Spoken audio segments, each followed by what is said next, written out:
Hey there, thank you for joining me for another episode of yqginbloom. My name is Tracy Martins, and today I have Murad, and I'm not even going to attempt his last name. I know it ends in glue, so why don't you tell me what it is? It's Murad or glue. Okay. It's a long name, yes. Yes, it is. Now, he is the artist and owner of Tragic Fate Company, and you're also a photographer as well. And I'm just finding out he also works on CJM Radio Monday mornings. So you have a lot going on. I do, yeah. I got lots going on. Oh my goodness. So tell me about Tragic Fate Company.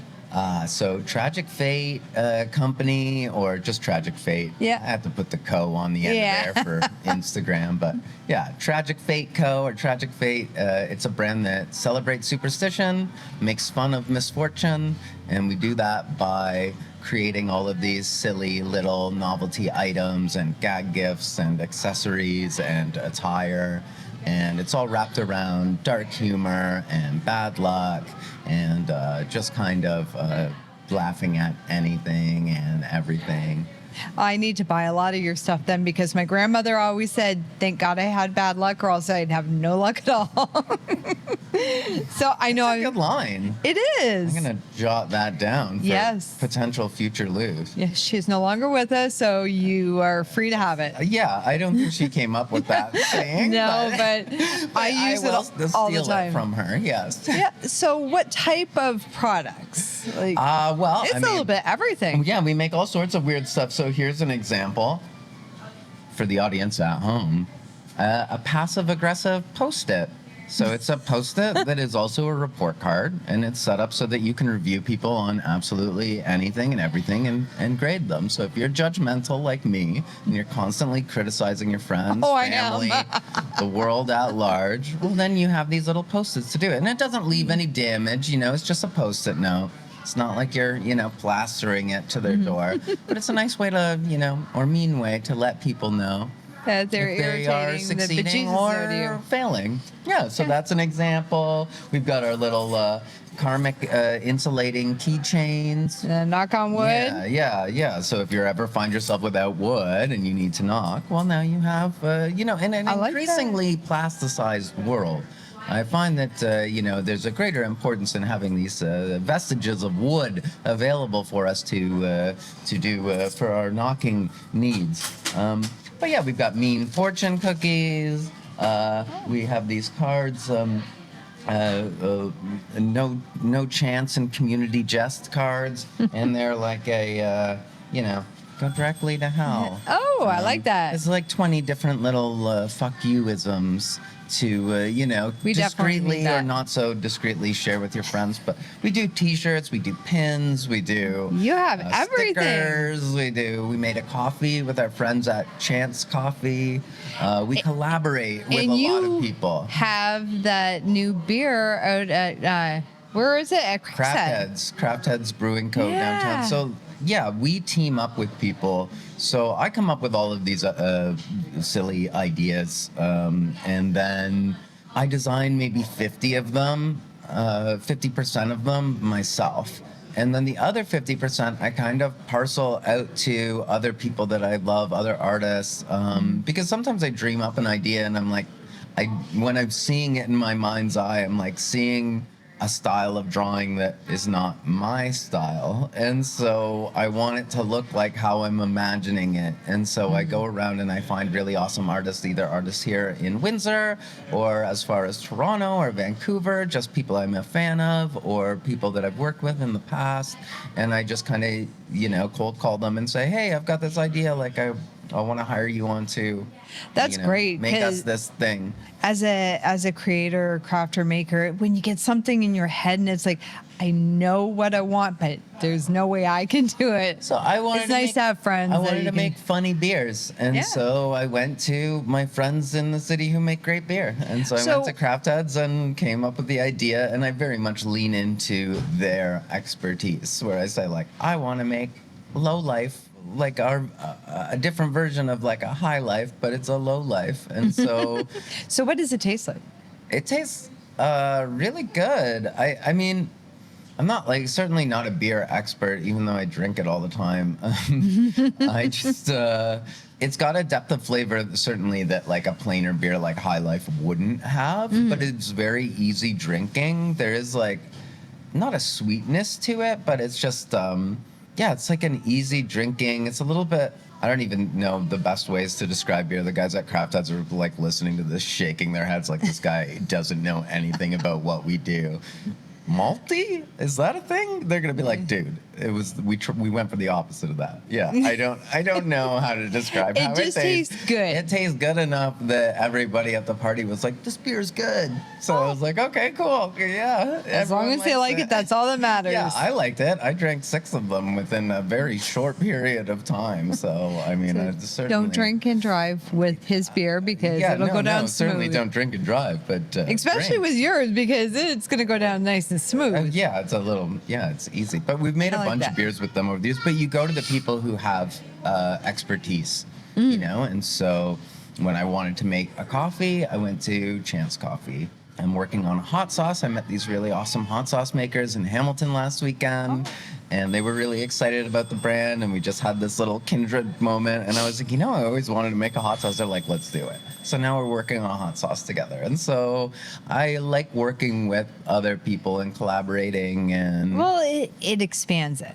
It expands it, but it also like gives you the ability to do things that you would never do otherwise. For sure. I'm not, getting into coffee roasting. I'm not buying a coffee roaster. I'd love to have a coffee that I could have on my little spread of items, but it's just not something that I have the wherewithal to do. So I get to work with great people in the same way that I work with really talented artists.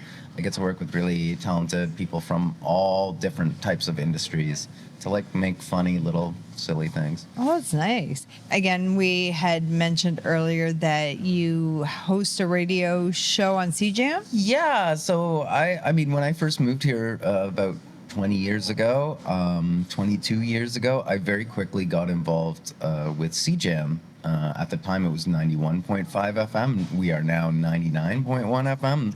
That happened like 10 years ago, but yeah, I'm not sure who's all listening. But yeah, it was something that I just always loved. I did the announcements in high school, and so when there was an opportunity to like be on the radio, I was like, yeah. And then music. I'm such a big music fan, and kind of wrap that into some of the Tragic Fate stuff as well. Like when we released our beer with Craft Heads this past Friday, for Friday the 13th, we brought in some bands to play as well. And so music and art, and for many years I ran this event in the city called Harvesting the Fam Festival. Okay. Which was like a film, fashion, art, music festival. By the end of it, we had theater and it was just this huge, multifaceted, diverse kind of event. And I've always kind of been drawn to from doing collage art to being a photographer to playing in bands or being on the radio, or I've always just been into trying all sorts of different things. Well, that's what makes it fun is and it gives you like a weird, not being bored, and it gives you like a weird skill set which is uniquely well positions me to run something like Tragic Fate, because I'm used to working with people and I can take all my own photos for the website, and I'm designing a good portion of this stuff myself. And so it's a culmination of all these different skill sets over the years. I'm booking the bands to play the pop-up shows, and and doing product photography. Yeah, all that type of stuff all kind of melds together into the effort of Tragic Fate, which is very much like, I wouldn't call it a hobby, but I wouldn't call it a career. Like there is we need it to be profitable so that we can continue to produce more ideas and at a larger and larger scale. So it's not really about making profit so I can make a living from it. It's about making profit so that I can make wilder and more engaging and interesting ideas and art and things that, there's lots of ideas out there that I have, but they cost thousands of dollars to to execute on. So it's like, okay, let's start a little smaller, and we will, climb our way up to those really wild ideas that kind of take more investment. And we need a company like realize, this because we need to laugh again. It's just what I'm finding is like people are so serious, and I love Tragic Fate because I like you can to joke just around. Exactly, and just make fun. I try not to take anything too seriously, but then, there's a lot of things that I do take seriously, but I don't know. It's just, there's that balance in life, and I think, sometimes the world is so tragic that you kind of, like, if you don't laugh, you'll cry. Like, it's of that, it's that dichotomy of things, and so... I like that. Now, where can people find you to buy your products? Tragic-fate.com or Tragic Fate Co. on Instagram and Facebook. You can find our links to purchase everything there. We do little pop-ups around the city. I started this little group of artists. We started doing these events over the summer called Mousetrap. Oh, okay. Mousetrap Artist Bazaar. And so it is a collection of local makers. Some of them are kind of doing some stuff like I do, like a weird melange of little items and accessories and gifts. Some of them are pin makers. Some of them are t-shirt printers. Some of them are potters or fashionistas. They're clothing designers, and they're sewing original garments. People who do, like, basically, like, we had 16 people at the last event, and they were all just like vastly unique from one another. So we're doing our next big market on Saturday, November 25th at the Caboto Club from 11 a.m. to 7 p.m. and it's free to get in. There's like 35 plus artists all exhibiting their stuff. It'll be a great opportunity for like holiday shopping and that kind of get really unique and different kind of items to put in people's stockings or gift bags this holiday season. So Mousetrap Artist Bazaar. If you look it up on Facebook, Instagram, and you'll have the links. Oh If you land on the Tragic Fate page, you'll be seeing little little communiques about like all the things that we're a part of, and Oh, well, thank you so much for being on here today. Thank you. I really enjoyed it, and I definitely need taken us seriously before. Oh, come on. How can you not take it seriously with the critiquing report cards, Post-it notes? I love these. These are awesome. I will critique you as we on our way out here. A+ podcasting. I don't write particularly fast. Hooray. Comments? Hooray. Here, there's for you, and you can use that to grade all your friends. First one here. And enemies.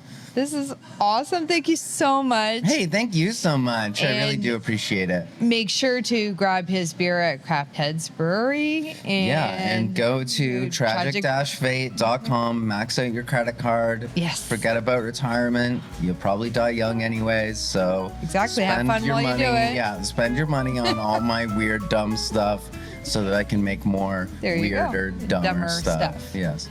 And on that note, my name is Tracy Martins, and thank you so much for being here and joining us for another episode of yqginbloom.